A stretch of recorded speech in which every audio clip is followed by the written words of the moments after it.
Thanks for checking out this episode of the Rookie Big Board. If you enjoy it, make sure to subscribe to the channel, give this video a like, and you can check out all of my work at patreon.com/theFFeducator.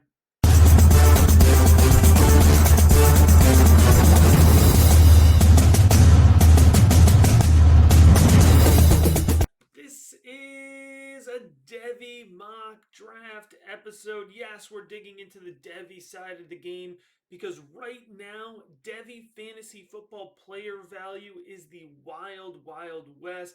So this episode should be helpful for you to get an idea if you are a hardcore Devy player, where the value of your players stand right now. If you're a college football fan, college football fanatic, or want to get ahead, already taking a look at the 2023 NFL draft, this should be a really good episode breakdown for you. Now, here's how this Devy mock draft is going to go. I'm not doing all 48 picks. It will be 4 rounds. It will be Superflex PPR. But I've actually pulled together, assembled a fantastic team of analysts that have done this mock draft ahead of time. So I'm going to be going through the results here from that analyst mock draft, pulled together some of the best in the business. So it wasn't just my opinion, but really tried to get a grasp on the overall value of Devy players right now because, like I said, it is wide open. Now, players that are declared for the 2022 NFL Draft are not in play, but incoming freshmen here, now that we're past National Signing Day in the early period, are in play. So we're talking 23, 24, and 25 eligible players go into this mock draft. And yes, we will have some of those incoming freshmen as part of this. So let's go ahead and jump right into it here. We're going to go round by round. And for folks watching the video version of this episode here, you're actually going to get to see the visual here broken down by position, school, and class. Now, before we jump into it here, I want to take a quick point here just so everybody is aware of the different analysts that went into this. Of course, I drafted Kane Fassell from Devy Marketplace, joined us, Kevin Coleman from Fantasy Pros, Nathan Borquette from Dynasty Nerds, my partners John Lobb from the NFL Draft Bible, Brandon Lejeune also from the NFL Draft Bible, Devy Deep Dive, Devy Dashboard, and then Skip, of course, my co-host on the NFL Draft Bible, also with Devy Happy Hour. I was lucky to be joined as well by Katie Flower from Under the Helmet, Austin and Alfred from Campus to Canton, and Michael joined us as well from DLF and Devy Marketplace. And I will go ahead and for folks watching the video version here, you can also check out the Twitter handle for all of those fantastic analysts here. So let's go ahead and jump into the first round here, start to break down the players that were drafted and the positional values here. I'm going to point out here, I'm going to talk about some individual players throughout this, but I really want to take a look at trends here because I think that's what's important. I did have the first pick. I unabashedly made my job easy here because I think it's a lot easier to draft at the top of the first round in a Devy draft today than it would be to draft at the back end of the first round here. And that is going to be Texas's Bijan Robinson. I think for me, it's pretty clear in a way that Bijan would be my top pick here coming out of the running back position. What we saw on film is a really special, unique athlete, had a high production level as well. I was really excited to see from Robinson this year. Great pass catching ability as well as the ability to rush on the ground. Now, he did have a season end a little bit early because of the injury here. It seemed like that was pretty much precautionary. Excited to see Bijan come back and be a key part, really the offense here, but he will be complemented by another player that did go in the first round here as part of that Texas offense. Actually, 2 players here went in the first round as a part of that Texas offense. But let's go ahead. Let's jump to the next pick here. That's going to be quarterback Bryce Young out of Alabama, followed by TreyVeyon Henderson, the running back out of Ohio State, Kayshon Boutte, the wide receiver out of LSU, and then Jaxson, Smith-Njiba, the wide receiver out of Ohio State. So you can see here out of the top 5, even though this is super flex, there is just one quarterback. I think the trend is going in the Devy community right now, and I got to be honest, as an analyst, I fall in line with this as well. To really recognize the lower hit rates of the quarterback position, I think some folks are scared off here by the DJ Uwalungulele effect here of this past year, and we're going to talk about where DJU ended up, but I think it's worthwhile to proceed with a little bit of caution here. And so although Kane took Bryce Young second off the board, you're going to see kind of a lack of quarterbacks for a Superflex format coming off the board here at first.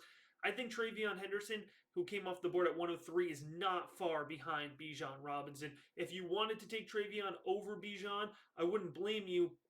But here is the big advantage, and you're going to see in this first round here, out of 12 selections, we had 9 players in the 2023 class. TreyVeyon Henderson is the highest ranked by a good margin here, or highest drafted, I should say, from the 2024 class, and that's just basic mathematics, right? You're going to get production quicker from the 2023 guys, and that's what I think gives Bijan Robinson the nod over TreyVeyon Henderson, because we saw Henderson is a really fantastic rusher and pass catcher as well this season.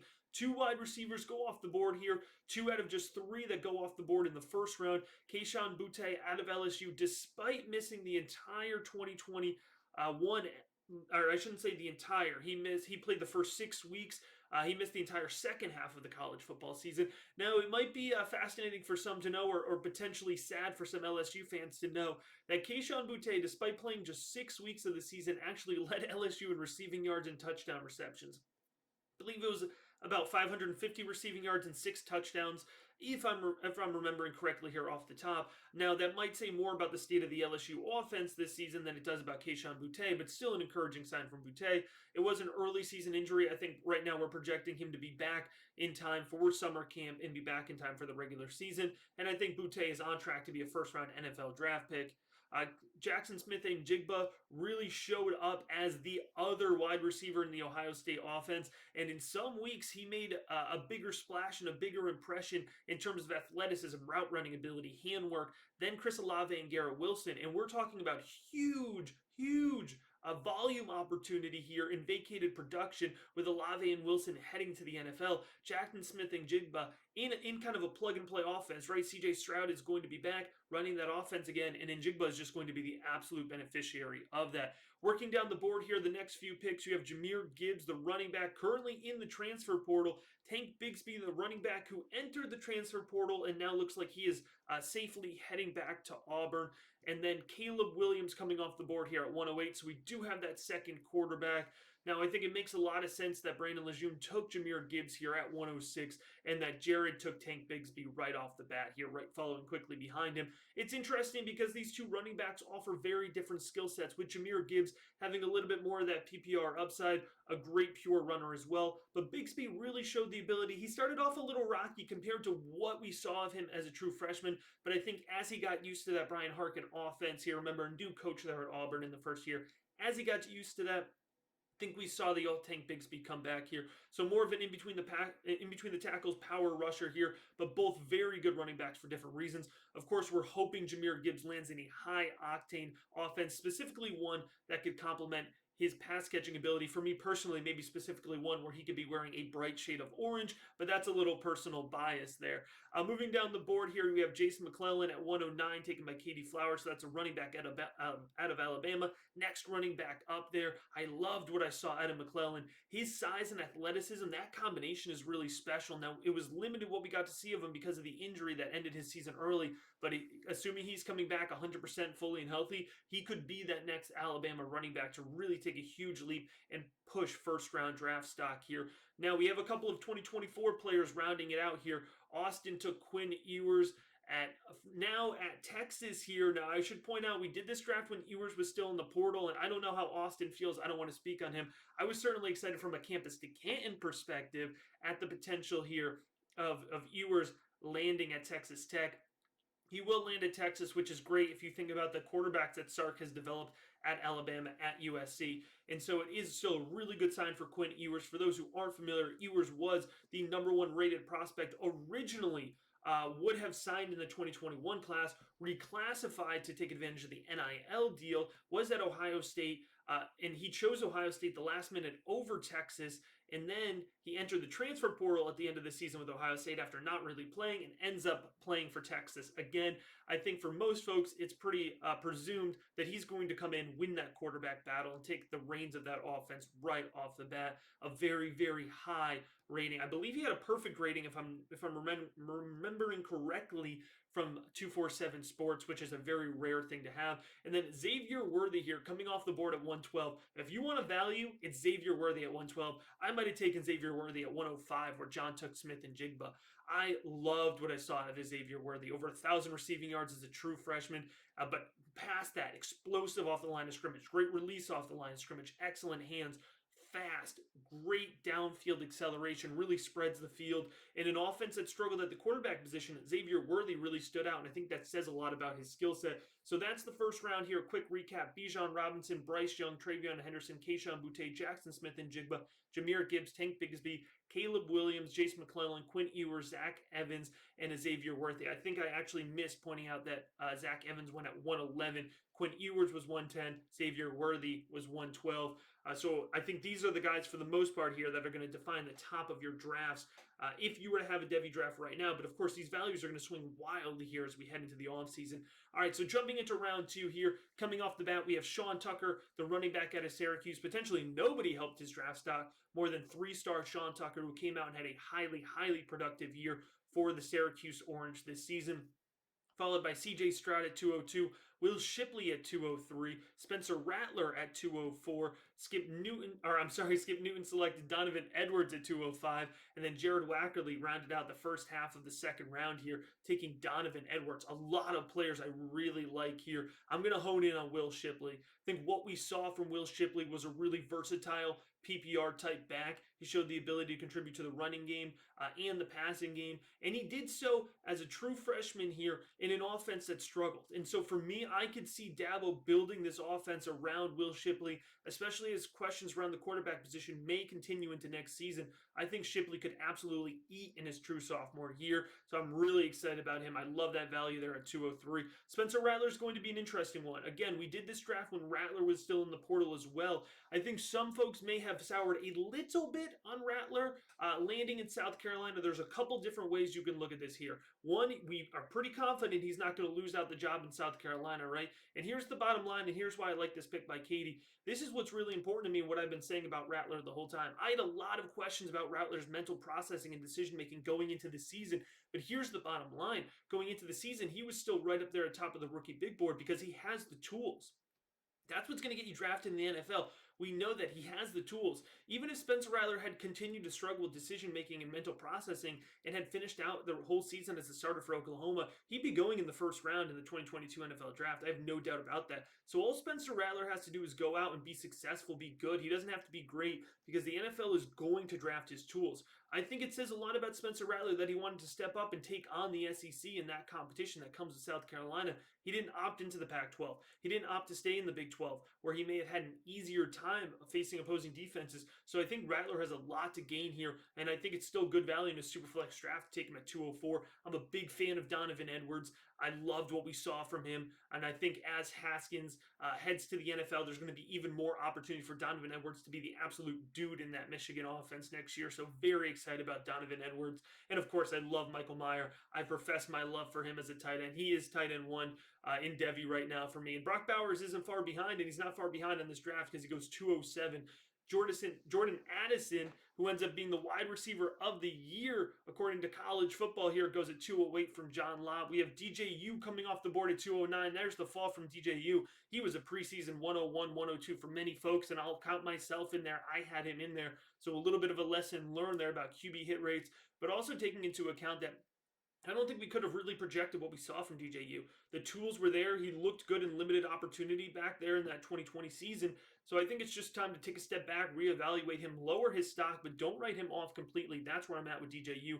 210 is LJ Johnson, who is going to step in as the running back for Texas A&M. Those Aggies stepping up in that Isaiah Spiller role.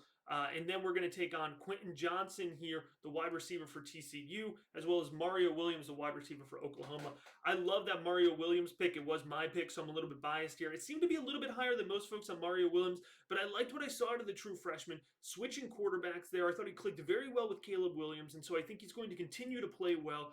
Obviously, we have that change in offense. We're not sure exactly what that is going to look like yet, but it looks like we're going to still have a pretty innovative offensive-minded, a pretty high-paced offense, and I think Mario Williams is really going to benefit from that opportunity there. Jordan Addison, I think, is a really underrated guy right now in college football still.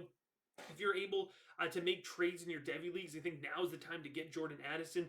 We're going to learn here probably shortly. I expect Pitt to land somebody in the transfer portal at the quarterback position to kind of step up into that Kenny Pickett role. But Addison has been super productive out of the slot since his early time there at Pitt. And I know the analytics folks are very high on him. So I was glad that one of the tape guys was able to get him there with John Lobb. But that's kind of looking at here the first and second round. You're going to notice a trend here in the second round. We have 5 guys from the 2024 class going off instead of just 3 in the first round. Still nobody from the 2025 class. That will change in round 3. But again, I'm trying to help highlight some trends here as we're going through this draft. And you'll notice that folks are starting to get more confident taking those top guys in the 2025 class as we get into round 2. I will point out we also had 0 tight ends go in the first round. We have 2 tight ends here come off the board in the second round. And I do expect that probably in most drafts, as soon as Michael Myers comes off the board, that Brock Bauer is going to come off the board as well, right? Like those guys are going to go back to back, I think, for most leagues and kind of be paired up.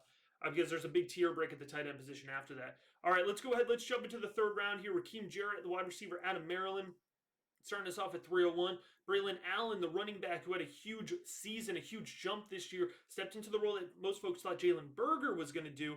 And Braylon Allen, as a 17-year-old, 18-year-old, just absolutely dominated. So we know breakout age fans are going to absolutely be all over Braylon Allen. I would not be surprised if he actually went into the second round of a lot of Devy drafts this offseason.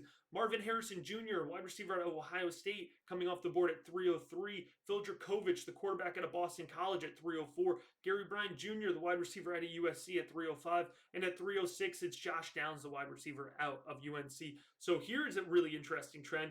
Wide receiver heavy, right? We're going to see 6 total wide receivers come off the board in the third round, and 5 of them were in those first 6 picks here with a quarterback slid in between. So it seems like if we're talking positional trends, it's going to be running back early. We want to hammer the running back position. We want to get those guys we feel like have a high chance of high NFL draft capital, even if we have to wait a year. And then we're going to lean into those wide receivers as we get into Devy rounds 3, 4. I think generally that's good process. And I think that's a generally pretty accepted consensus process for approaching Devy drafts, which makes sense that it's reflected here in a mock draft full of industry experts here with Dynasty Fantasy or Devy Fantasy Football content. I apologize. I love Phil Dracovic coming off the board 304 here by Nathan. He mentioned in the chat that he took him because he thought I was going to take him, which makes a lot of sense because I'm a big Dracovic fan. I think he's going to take a nice step forward here. I think he has the ability to be a first-round draft pick in 2023. If it was not for the injury, I think he'd be in that late first-round draft conversation here in 2022. But he has, announced that he's coming back and he's 2023 eligible. So I'm excited about that as well. You look at Josh Downs at 306. I think that's a huge value, high breakout age. I know folks are kind of in and out of this UNC offense after this year, but I mean, my gosh, Josh Downs was this UNC offense. And so 306 is actually, I've been seeing Josh Downs consistently slide lower and lower, and I'm excited about it because I think that presents opportunity for good value. And I'm talking about Josh Downs is what I've seen kind of across different mock drafts that I'm doing now, Campus to Canton and Devy across the board. So I think there's good opportunity there with Josh Downs.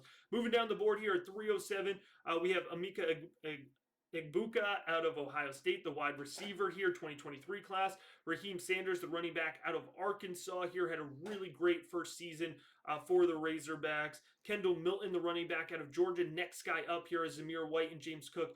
Both head to the NFL. And then here it is, our 2025 guys. We have Jayden Blue, the running back for Texas. Nicholas Singleton, the running back for Penn State. And Branson Robinson, the running back for Georgia. Now, I will say, in general, my Devy knowledge is not as strong in incoming guys as it is for a lot of my fellow folks here who are drafting. And it's no surprise, right, that we're probably seeing some of the Campus to Canton guys taking our 2025 prospects off the board early. But I will say folks are very excited about Jayden Blue. He's not going to, get that volume right away, of course, because it's going to be Bijan Robinson's game. But he's going to pick right up where Bijan Robinson leaves off after this season. Singleton certainly has a lot of opportunity there to start right away, as nobody has been able to capture the Penn State running back room here over the last couple seasons. And then Branson Robinson, here's how it works with Georgia, right? Our Georgia running backs tend to not start right away. It tends to take a little bit more time. They tend to overall not get as many carries, but they project well to the NFL. We've seen that consistently here, and I am not a scout the helmet type guy, but we've seen Georgia recruits athletic running backs. They train them up well, and they do well in the NFL. So it definitely makes sense that one of the 2025 2025 running backs that comes off the board here is from Georgia. All right, we have one more round here to round out the 4-round Devy mock draft, and we're going to go ahead and start it here with Ja'Cory Brooks, the wide receiver out of Alabama, Byron Cardwell, the running back out of Oregon, Devin Neal, the running back out of Kansas, who had himself a great season, really rising his draft stock, especially that big game against Oklahoma. A lot of folks got to see exactly what Devin Neal could do.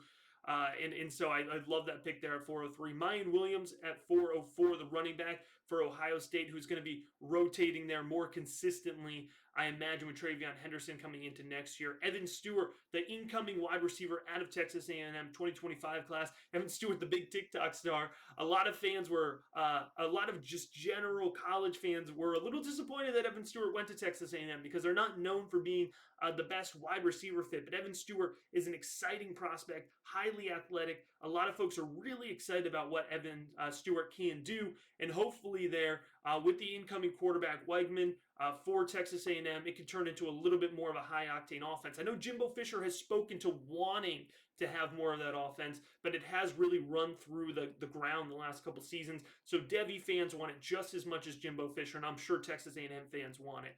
All right, moving on here to 406, it's Bo Collins, the wide receiver for Clemson. Blake Corum, the running back from Michigan, comes off the board. 407 here from Brandon Lejeune.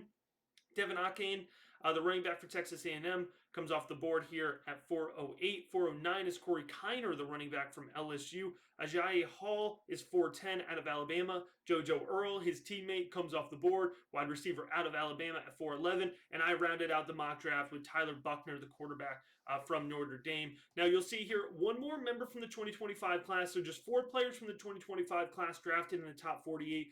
I think generally you're going to see less, and that's my suggestion, because as great as you can see anybody's huddle tape, anybody's high school tape, anybody's high-ranking, high 247 composite score, Elite 11, anything you put out there, at some point, right, we need to see how they're going to translate not only to the college game, but how they're going to fit in this scheme that they picked, right?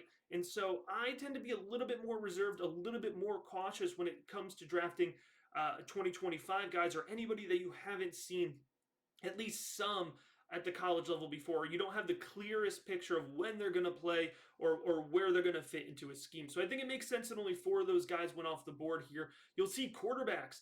I think we're very few and far between here. I think we pushed some of those quarterbacks up here. I got Tyler Buckner in there because I like Tyler Buckner. I think he presents a real dual threat ability here. I like what he could do here. He's not having an overhaul of the coaching staff, so it's the coaching staff that recruited him. He should step in, have the reins of that offense. They had some packages for him this year. He's got some good guys coming back here and able to contribute and help him out. So I really like what we may see from Tyler Buckner next year. But I think in general, what's going to happen in a lot of Devy drafts this year is there's going to be some guys handpicked off the top in the first 4 or 5 rounds here. But in what I would really encourage you to do, a strategy that's been really successful for me the last couple of years, take your quarterbacks early if you want them, be selective, and then really wait till you get to those mid rounds, right? We're talking like 7, 8, 9, 10, and hammer quarterbacks, right? That's when you can start to get guys like Kenny Pickett. That's where I got guys like Matt Corral out of Ole Miss. You take some of these guys that are in camp battles that you can project a little bit forward, because if you miss on a Devy pick in rounds 7, 8, 9, 10, it's not going to hurt as bad as missing on a prospect in 1, 2, 3, 4, right? And so use those mid rounds to take your shot. We know in Devy that we're not going to hit 100% of our draft prospects anyways, so let's try to increase our odds early on with the running back wide receiver position, and then really focus on quarterback there in the mid rounds or later rounds of your Devy draft, depending on exactly what the format looks like. So that's here our top 48 in this Devy rookie mock draft, or this Devy mock draft. I apologize. With analysts from around the Devy fantasy football community. Again, I thank them all for joining.